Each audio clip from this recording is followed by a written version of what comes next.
Olá, o Em Discussão traz o debate promovido pela Comissão de Educação do Senado sobre a educação à distância.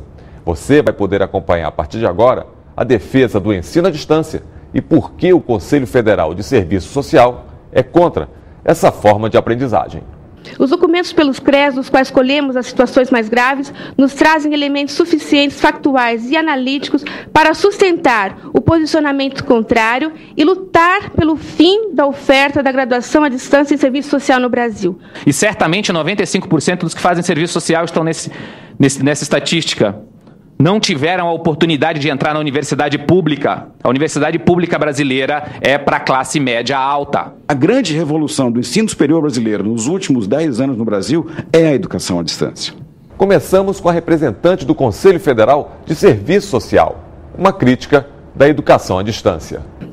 Tenho a honra de aqui representar aproximadamente 110 mil assistentes sociais ativos no país, compondo uma profissão que é exercida no Brasil desde 1936. Nossa profissão tem como matéria as expressões da questão social. Sob cada parecer, cadastro e encaminhamento que o profissional realiza, há vidas cujas trajetórias podem ser modificadas por uma intervenção profissional que não consiga perceber as inúmeras facetas da questão que se apresentam.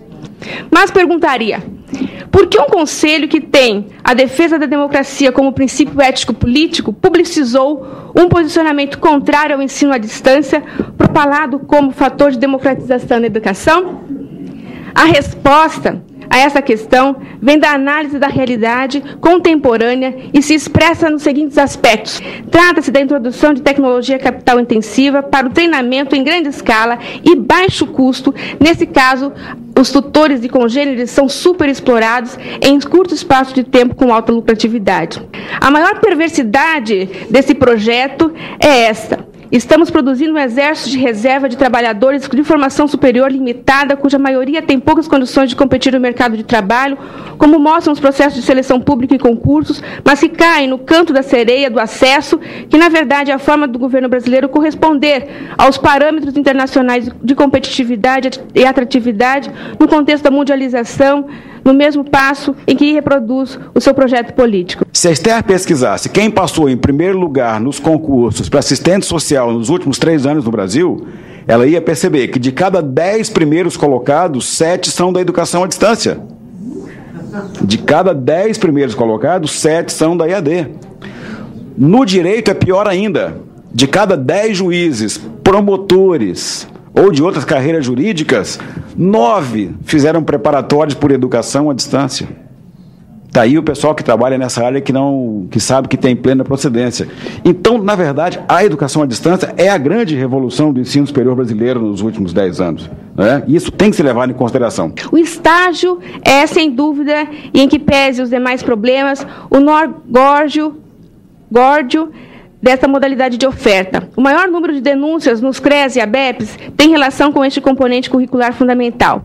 Seguem as principais irregularidades detectadas: não credenciamento dos campos de estágio junto aos CREAs, listagem de estágios com informações em discordância com os fatos fiscalizados, número excessivo de estagiários por supervisor de campo, ferindo a resolução Cefes 533, o excesso de alunos por supervisor acadêmico, há supervisores de campo supervisionando em mais de uma instituição simultaneamente, informações imprecisas nos documentos exigidos pela Lei 8662, responsabilização da abertura de campo de estágio submetida somente ao estudante sem intermédio da unidade de ensino, pressão sofrida pelos assistentes sociais pela abertura de campo de estágio de serviço social em instituições que não estão em consonância com os artigos 4º e 5º da lei que regulamenta a profissão, supervisor de campo acadêmica centrado na figura do mesmo profissional, ausência de supervisão acadêmica, ausência de supervisão de campo, supervisor de campo à distância, supervisor de campo que não tem vínculo de trabalho com a instituição, realizando trabalho voluntário que fere a lei de estágio federal e a resolução 533, o não planejamento das atividades de estágio por parte dos supervisores de campo acadêmico e aluno estagiário, estágio não matriculado devidamente, estagiário não matriculado devidamente no semestre correspondente ao estágio curricular. Enfim, são N irregularidades que detectamos nesse processo. Eu gostaria que o Cefes relatasse quais são as instituições que o tutor, que a prova é virtual, que o estágio é sem supervisão ou que o tutor não é assistente social. É muito fácil colocar isso de forma muito genérica. As instituições de educação à distância, não, a prova é virtual, mas o MEC não permite que a prova seja virtual. Como é que isso acontece? Então eu quero que vocês digam, a instituição X faz isso, porque aí vocês vão ter a Associação Brasileira de Educação à Distância como parceiros nessa luta para ir atrás dessa instituição e buscar qualidade, cobrar qualidade, que é o que nós estamos fazendo desde a existência desta instituição, que é isso que o estudante brasileiro quer. O estudante de baixa renda que sonha com a oportunidade de entrar no mercado de trabalho, seja através dos cursos de serviço social ou de qualquer outro curso, seja ofertado através da metodologia à distância, ele está atrás de um sonho. E vocês estão acabando com o sonho de muitos desses brasileiros. Vocês estão acabando com o sonho dos brasileiros, vocês estão atrapalhando o crescimento do Brasil. É isso que o Conselho Federal de Serviço Social está fazendo nesse momento. Para reiterar, para tornar explícito o abuso de competência, o abuso de poder criado pelo Conselho, quando ele tenta limitar a 3 alunos por profissional no campo de estágio. Agora mesmo saíram as diretrizes da CAPES na pós-graduação para mestrado e doutorado, onde cada profissional pode orientar até 8 alunos de mestrado e doutorado, que tem que desenvolver a sua tese, desenvolver a sua pesquisa, a sua dissertação. No campo do direito, cada advogado, na supervisão, pode ter de 10 a 15 estudantes de direito trabalhando com ele, fazendo o estágio para a sua formação. E no serviço social, uma tentativa de limitar a 3 alunos. Não tem base. Pelo direito à livre expressão de pensamento, no dia 12 de agosto de 2011, o conjunto Cefes-Cres, ABEPS e Enesto tiveram seu direito de livre expressão censurado. A ação cautelar impetrada pela Justiça Federal de Campinas, São Paulo, contra a campanha Educação Não é Fast Food, diga não à graduação à distância no serviço social, foi deferida determinando o recolhimento do material gráfico e cessação da exibição de todos os vídeos. Consideramos que não existe na campanha veiculada pelo Cefes e pelas outras entidades qualquer abuso no direito de manifestação.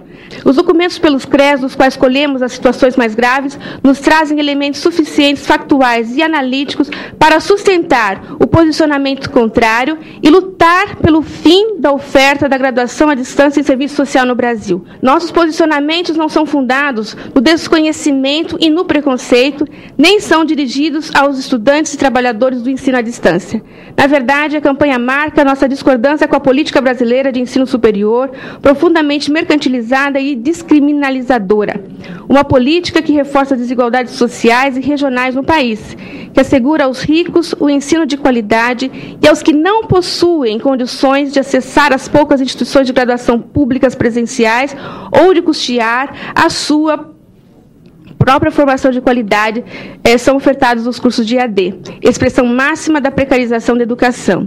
Apesar de todos os elementos justos e nobres que pautaram o discurso da doutora Esther em relação à melhoria da qualidade da educação superior no Brasil, eu não posso concordar com 3 pontos que foram citados aqui, dentre eles a discriminação à modalidade que vem sendo feita, e eu não compreendo, doutora Esther, que uma decisão judicial autêntica, legítima, possa ser considerada como censura nessa altura do campeonato, em que nós temos uma Constituição legitimamente aprovada nesse país e que traz os direitos dos cidadãos. Eu quero lembrar que foi necessário ajuizar uma ação para que se retirasse do ar essa campanha, que inclusive é uma campanha equivocada e, senador, eu acho que seria o caso de olharmos também a questão de financiamento dessa campanha, porque não foi uma campanha barata e motivada por um órgão que não tem competência para lidar com esse tema.